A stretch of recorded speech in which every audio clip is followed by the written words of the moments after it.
You come here, you find there are guys who have been here for 30, 20 years. One of the challenges I got when I came from the handover report was the main challenge in the ministry is aging what? Workforce. Which is true. I called a meeting of my senior and I was very surprised. 50s living and head of departments. They've lived beyond your years even. But recruitment here, there is a gap. They are very experienced, but also the difference between the upper management levels and the lower cadres is very wide.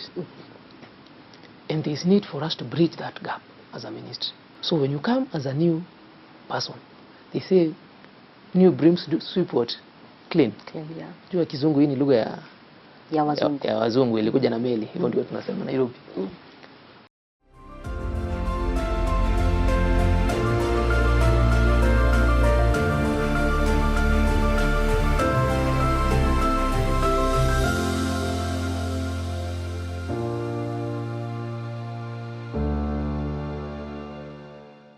Matumaini yangu kwamba mzima popote pale ulipo, and again it's a beautiful Thursday. Karibu katika Mfahamu Kiongozi, where we get an opportunity kuwafahamu viongozi wote kutoka nyanja zote, na hii leo tutakuwa tukimfahamu mmoja wa mawaziri wenye umri mdogo katika taifa hili la Kenya. Ukitaka kusema utasema ni Gen Z, manake hapo ndipo chimbuko lake. Na siku hii ya leo tutakuwa tukisikia bali na kazi yake, pia story na historia. Alitokea wapi?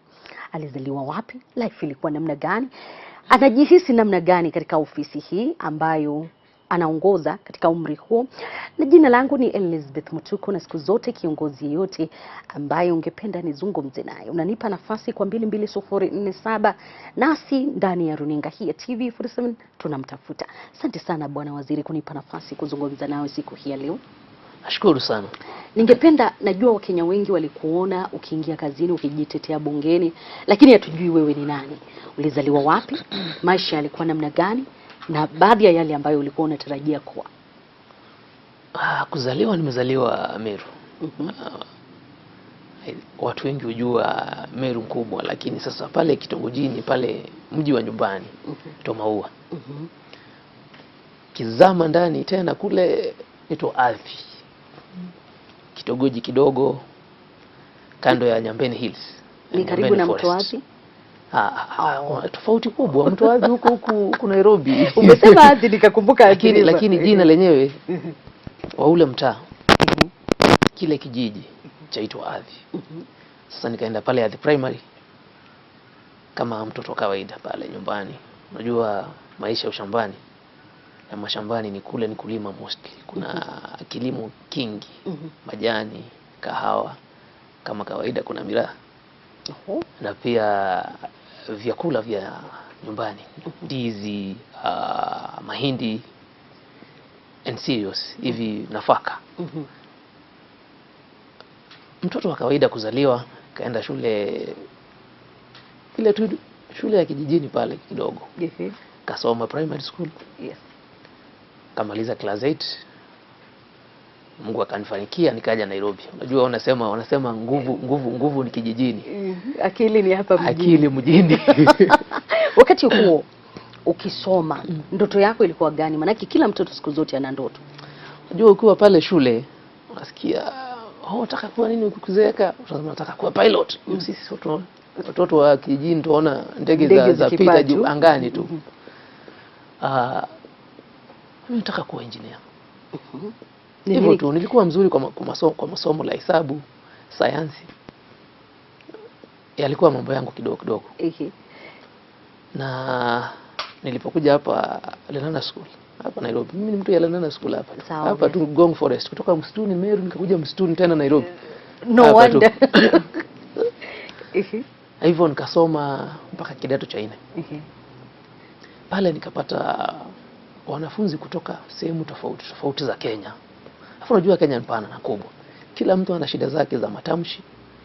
Mimi nimetoka Meru na shida zangu. Kizungu ni ngumu. Ni kawaida kwa watu ambao wanajua kidato cha kwanza ikitegemea umesoma wapi na mwalimu wako nani. Uko na shida hapa na pale, lakini haimaanishi kwamba yale mambo huwezi yazidi katika maisha yako. Kama unataka unajikakamua. Alafu unapata an opportunity ya kuinteract na kila mtu, kabila zote za Kenya hii. Unagundua Kenya ni kama bahari kubwa, lakini sisi wote tuwatosha pale ndani. Baadhi ya kumbukumbu ulizonazo, some of the memories you have while growing, ni kama zipi? Kwa mtoto, kwa napenda kucheza sana. Alafu unajua kule tulikuwa tunacheza mguu chuma, tunasema mguu chuma, kuna viatu. Kule Meru.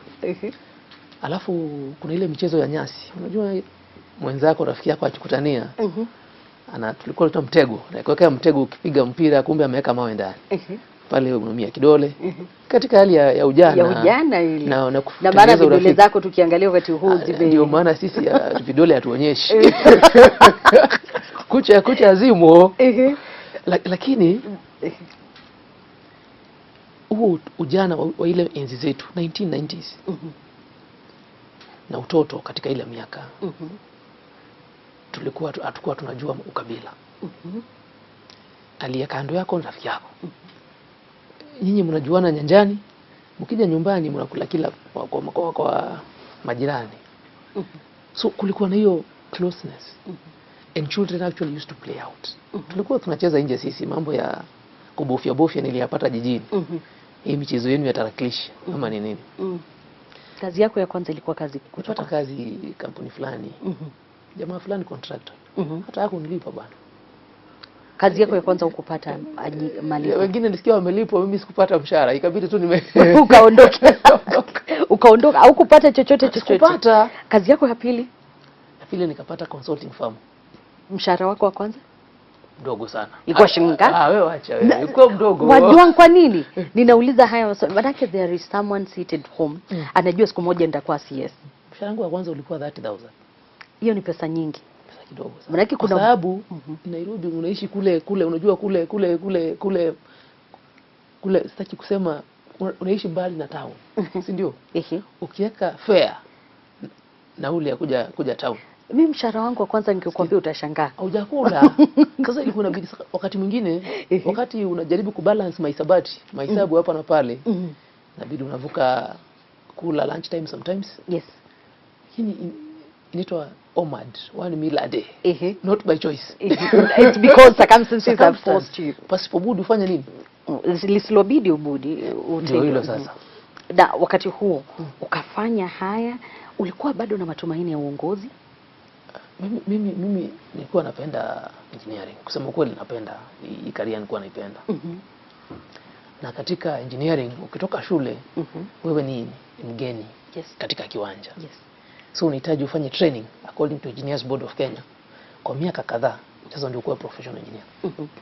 So unahitaji pia guidance is very key katika hiyo stage, because unatapatapa. Umefanya engineering, unaweza fanya roads, unaweza fanya buildings, unaweza fanya dams, unaweza fanya water, sewerage, zote unaweza fanya. So who are you looking up to kuhakikisha kwamba anakupea guidance or rather your mentor? Mali umetoka mentorship ilikuwa kidogo, kwa sababu pia kwa kile kijiji hakuna maengineer wengi, maybe najua mmoja wawili, distance so radius of so many kilometers. Kwa kijiji wakati huo tegemeo na wewe pia ni mgeni Nairobi. Ndio hivyo nasema, maana wewe ndio peke yako umefanya engineering. Kuna mmoja wawili lakini pia age gap ilikuwa kubwa. Lakini ukienda kwa zile kampuni unapata kuna wale maengineer wamekomaa katika kiwanja, naona maisha yao yako sawa, na wanakuambia utembee polepole. Kuna one of my great friends anaitwa Professor Ndiba. Yes. He's a senior lecturer University of Nairobi. Huyo alinishika mkono sana. Yes. Kuniambia usijali, ukianza lazima utapatape baharini. Kabla ujue kuogelea si lazima kwanza maji uyanywe. Kidogo hapa kidogo pale. Lakini baada ya hayo mazoezi ya maybe siku kadhaa, unajua nafasi yako.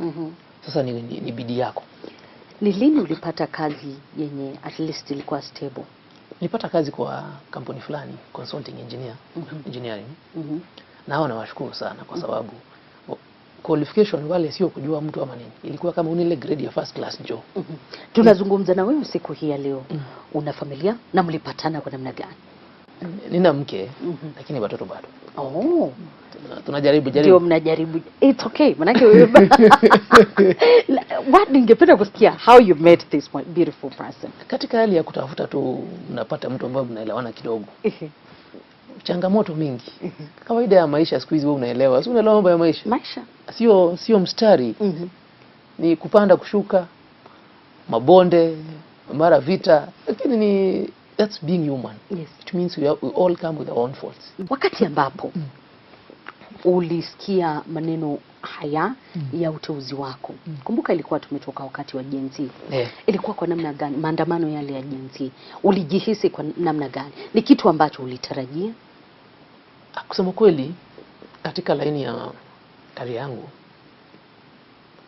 kuna vitu ambavyo utarajii, na kwanza vinakupata like a shock. Alafu pia unajiuliza, yes, umri ni mdogo, lakini mzungu husema being young does not mean that you're incapable. Yes. Si kweli? Yeah. And I have seen a lot of young professionals out here. Young professionals, ethical to the core. People of firm stance and who have taken time to study and to understand their mandate. What happens is that now you are blown out of proportion. If you are a resident engineer or a project manager, now you become a ministry manager. Yes. So it means it just amplifies who you are. If you are a mean person, you just continue being a mean person. But if you have the interest of service, as you have served before, for years that I've served, 8-9 years, now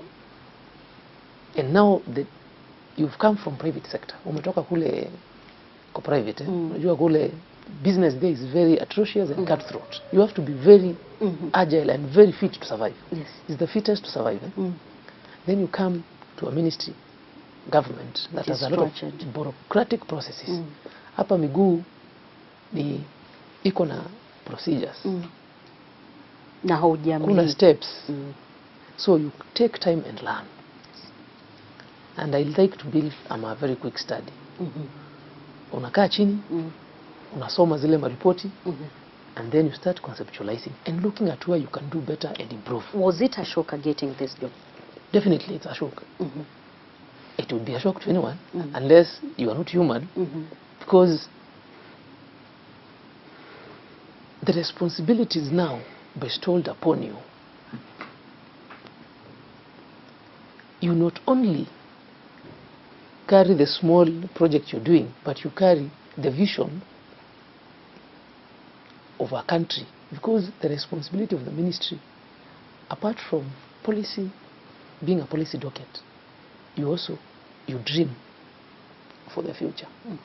Because failure to plan today, and you know, planning is the first step in execution. If your plan is not sound, then your journey is dismayed. Sasa unakuja hapa, unaangalia this country as a population of, as per the 2019 census, 47.5 million. Now assuming 5 years have gone, we could be 50 something million. Correct? 52. Because census has not been done. Which will happen in 2029. Yes. And water is a constitutional right. Safely managed sanitation or acceptable sanitation is also a constitutional right. And also there is the concept of irrigation. Considering climate change na katika ile hali ya kubadilika kwa anga hapa na pale, you realize that the predictable rain seasons we had in the 70s and 60s are no longer there. So unapata Nairobi kunanyesha hata mwezi wa pili. But sisi tunajua long rains is from April, March, April, May. Correct? Ukienda kule kwetu Meru sasa kumenyesha last week. Na tuko mwezi wangapi? Mwezi wa pili ndio unaisha, watatu sasa. So the over-reliance on trade-fed agriculture becomes a challenge and unpredictable. And remember, you wouldn't be having this conversation if you weren't healthy. Okay. Now that you've spoken of this, I know you were very much qualified before we delve now into the water issues. You were very much qualified. However, majority of young people are wondering, who was this person who was connecting you? No one. I don't know why that perception keeps coming up. The point is, sometimes we call them times and tides. Can you candidly say that Seasons, you had no one? Seasons. I never met the president. Like, it's not like you say he's my Not friend. even the Meru leaders. No, of course I have Meru friends, but that does not mean they. It's just a matter of you bring your CV. How good are you? So I like looking at it in such a way that everyone has their path to walk. Just like you are a journalist, correct? Yes. Uko na safari utembea. Times and tides happens to all of us. You know that? And hata Mswahili husema bahati ya mwenzio usifanye nini? Usilalie mlango wazi. Usilalie mlango wazi. Ukiwa umetoka katika private sector na sasa umeingia kwa government, some of the challenges zenye ulipatana nazo, and being a young person mwenye ametoka upande huu mwingine ukajipata huko sasa. First, there is that Newton's laws of motion. One of them is there is always a resistance unless there is an external force acting on that motion. So when you come as a new person, they say new brims do sweep what? Clean. Clean, yeah. Jua kizungu hii ni lugha ya wazungu. Ya wazungu ilikuja na meli. Hivyo ndio tunasema Nairobi. And everyone has their own ideologies and how they do things.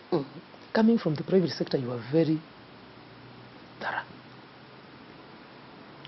Scrutiny is immense. And of course there are naysayers and doubters. That is the nature of life, and you cannot grow without criticism. So you literally have to earn your spot. It's not given on a silver platter. You come here, you find there are guys who have been here for 30, 20 years. One of the challenges I got when I came from the handover report was the main challenge in the ministry is aging what? Workforce. Which is true. I called a meeting of my senior and I was very surprised. 50s living in head of departments. They've lived beyond 2 years even. But recruitment here, there is a gap. They are very experienced, but also the difference between the upper management levels and the lower cadres is very wide. And there is need for us to bridge that gap as a ministry. So you come in, of course, you get what I call, they try to know what you know. And I thank the people I met here because technical knowledge, I have it. That I have no doubt. Now, the bureaucratic processes of the government are what you have to be shown the ropes and the steps to take. And just like a painting, start with the first brush. But actually what determines the height you climb is on the quality of your strokes on those brushes. Just like here. And that is actually informed by your principles as a person. Usilolijua ni nini? Usiku wa giza, si ndio? Na ukipewa chance ya kulijua and you are dedicated, determined, and you give it your best. You see, this is a service docket because water actually touches the lives and the hearts of the people. And you try to impact that knowledge and principles, because one guy said, irrespective of how good you are, if you're not a team player, there's a limit to where you can get. With the broad-based in place and having seen reshuffle here and there, even in this ministry, have you ever been afraid that also the shocker can come on you? Liz, allow me to call you Liz. Yes. What is meant to be, you know, that will be. But I don't look at it that way. I look at it as during my time, those 5 months now, did I give my best? because the decisions of today inform what happens tomorrow. We know for sure because, as I said, time and tides happens to all of us. Tomorrow is never guaranteed. So you give your best today. You come on time. You make decisions under the prevailing circumstances and considering the days to come, today. What happens tomorrow is not for you and me to decide. You live the And one I day at a serve time. at the pleasure of His Excellency the President. And I'm grateful for the opportunity actually to serve. Because coming where I've come from, to ever sit here is by grace. I remember everyone gives 100 days when they get into office. I will do this and this. With the 5 months in place, what are some of the key areas you can say that at least you've changed? With 5 months in place, as we speak today, we have gazetted the water regulations. That, we call them the water regulations of 2025. You see, when there's an act in place, to actually give life to the act, you do water regulations. When I was out there, it was always very difficult to apply some of the Water Act clauses because there are one regulations impacting this, informing on this. Secondly, I am very keen on water storage. The problem of this country is not that we lack water. Ile shida tuko nayo kubwa ni kwa sababu yale maji yetu Mungu akitujalia mvua yanaishia kuwa katika our internal lakes, maziwa yetu madogo, ama unayapata katika bahari la Hindi, Indian Ocean. And because water storage solves like 3 problems in one. One, flooding. How is the ministry helping the country adapt to climate change when it comes to water harvesting and also ensuring that we have this vital commodity at place, because it has been scarce by day? And you are right. Climate change, the agent of climate change is water. One of my friends jokes around that there are places in this country when you stand still, if the floods do not affect you, droughts will affect you. First, water storage. The only way to combat climate change and its impacts in massive way in this country is to do proper and massive intentional water storage, not in small ponds, in huge, what we call big dams. Secondly, we're also trying to tap into the climate fund, change climate financing. This is where we package some of our projects, because as countries are becoming beneficiaries, knowing that the president is also a champion on matters climate change, why wouldn't the Ministry of Water also benefit from that kit? So we are packaging some of our projects to attract blended financing into the ministry to mitigate these effects, and doing what we call climate resilient projects. That's why we are doing dams in arid areas, and also doing irrigation using that water in arid areas. Those are some of the measures we are trying to take and combat the effects. There is the question of pollution into our water catchment areas. And we have the case study of Nairobi River, which has been, the question of cleaning Nairobi River has been ongoing for years. I think since I was born, I came on the planet Earth, and I've been hearing everyone saying that tunaosha mto Nairobi up to date. And it's not the only river affected. You go to other rivers like Athi River, you find the pollution. How is the ministry dealing with this? I know water is a devolved function. However, the ministry oversees the policies and everything else. But pollution is an interministerial matter. You know, we have the Ministry of Environment, led by Waziri Eden Duale. And we have the Ministry of Water. Pollution, specifically in Nairobi, is we are doing what we call Nairobi Rivers Restoration Program that started, I think, in 2017. This is where we are ensuring that we do tertiary connections of sewerage, sewer networks to your plot. The main challenge is that we might have good trunk sewers And I know under the program domiciled in an environment that is actually Nairobi Restoration, that is led by Duale and also Waziri Wahome, who are part of the team.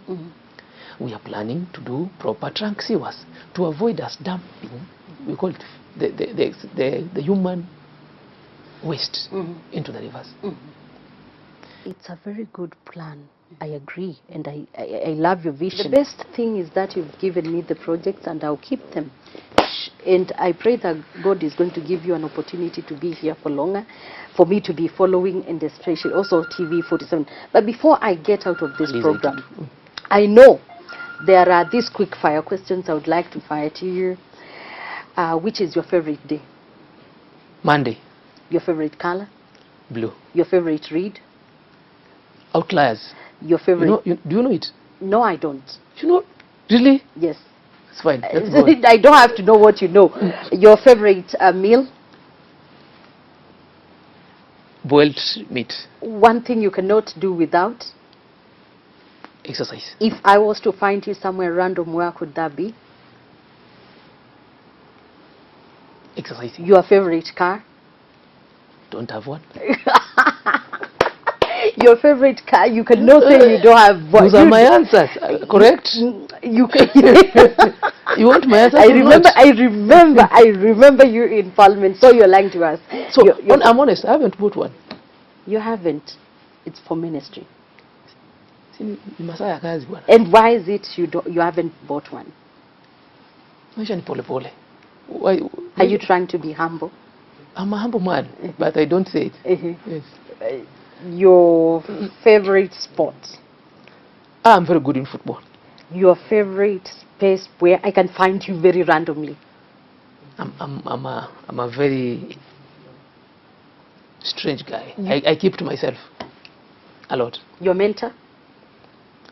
Professor Diba. Thank you so much for giving me an opportunity to hear your story. Katika Mfahamu Kiongozi as well as your work.